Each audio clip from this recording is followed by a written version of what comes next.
Thank you, Blake. Now back to that neck-and-neck race between Donald Trump and Ben Carson. Trump's poll numbers slipping in Iowa, and it's the same swipe, we just talked about it, that he is leveled against Jeb Bush. Take a listen. Well, you need energy, and I'd say, do you have the energy to get out there and do it? You need a lot of energy to get this country straightened out. And the question would be, does he have, I think he's a nice person, does he have the energy to do it? Carson is lower energy than Bush. I don't get it. I saw him being interviewed. He's lower energy than Bush. He's a nice guy. He's not going in. You know, these Chinese negotiators, they come in, they're fierce. But this has Trump doing rope-a-dope. Carson refusing to mix it up with Trump on that level. I really refuse to really get into the mud pit. Hillary actually was right when she said, that the Republicans are there, trying to destroy each other. Wow, what a difference. So will Trump's attack on Carson's energy work as well as it did against Jeb? And who would be the better candidate to take on Hillary? What do you think, Tammy? Look, there's Club for Growth ads, $1 million campaign. That's already affected Mr. Trump's numbers because they do deal with specifics. Both Mr. Trump and Mr. Carson are at risk because neither one of them, especially Mr. Carson, has been asked about specifics about how he would govern. So I think it's going to be less about attacks from Mr. Trump than as we get closer to the election, more detailed questions. People want details from both of these men, and they're not really getting them, and I think that's going to affect Mr. Richard, Carson. Here's what I want to ask you. If Donald Trump wasn't in the race, I mean, this is criticism from the Democrats on Hillary Clinton's policies.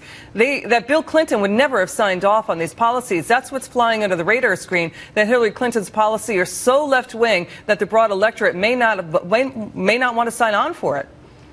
We'll see. I don't know a single Democrat who wouldn't relish the idea of a Hillary, Trump, Hillary, Carson general election campaign. Look, the problem with Carson is, and I may be dating myself here, he's the character Chauncey Gardner from the movie Being There. He says these inane things, but people attach the significance to it because he's a renowned neurosurgeon. But when he doesn't believe in evolution, or he conflates sort of bin Laden with Iraq, and just watch Chris Wallace trying to get out of him yesterday on the Sunday show about what his health care policy was. It's inane. And Trump, the problem is the Trump diet, if he had one, it's like his policies, is ice cream, cake, and candy. You will lose weight and be healthier. Why? Because I'm telling you, just like saying the Mexicans will build that wall, or if I basically slash the military, it will be stronger.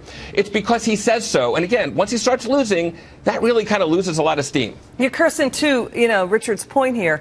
I mean, Ben Carson, when you strip out, when you set aside his affable demeanor and his nice retiring way about him, and you look at exactly what he has said, and to Richard's point, it has raised eyebrows. He equated the flat tax to things like religious tithing.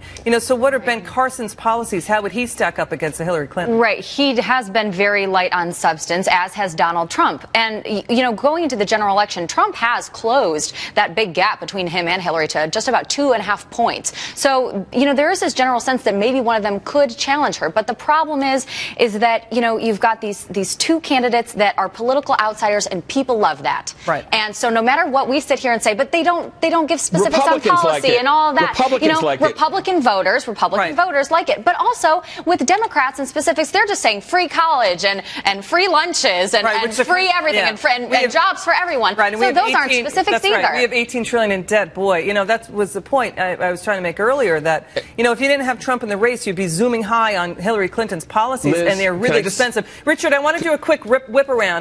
If Hillary gets, and will be the nominee, who is her choice for vice president? Cory Booker. I have Cory Booker, the senator from New Jersey, I have no basis for that, but it's somebody who's run a city. He's a formidable guy. Okay. He's Yale educated. Nobody's going to accuse him of not being up on the issues. Who do you think Trump picks for vice president, and Carson? I think it's impossible to even imagine what's in their minds about something like that. But the fact is, it will be either Rubio or Kasich. Quickly, it will be either Rubio or Tammy, Kasich. go ahead. Hillary, I think it's Julian Castro. He's top of the list, Mexican-American. He addresses those issues. And for Mr. Trump, Nikki Haley or I think Ted Cruz, they have a decent relationship. The problem with Mr. Trump is he's burned so many bridges, it would maybe Kirsten, be a difficult lineup. Julian Castro as well for Hillary Clinton. What about Carly Fiorina for Trump?